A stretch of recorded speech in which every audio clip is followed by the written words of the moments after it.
A young planet whirling closely around a red dwarf star is changing in unpredictable ways with each orbit.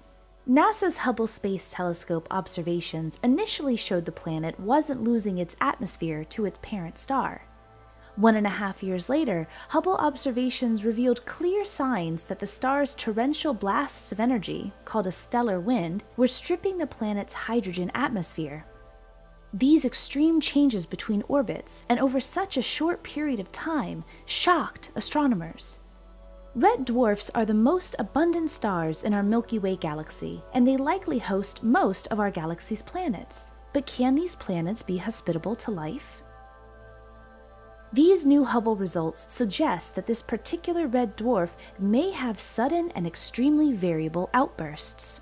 Under these intense conditions, planets forming within the first 100 million years of the red dwarf star's birth should experience the greatest loss of their atmosphere, possibly stripping it away completely. One possible explanation for the vastly different Hubble observations is that the torrential stellar wind shapes the planet's atmospheric loss, sometimes making it observable and at other times not. It may even cause some of the outflow to hiccup out ahead of the planet itself. Stellar models predict this hiccup, but Hubble provided the first observational evidence of it happening, and to an extreme degree.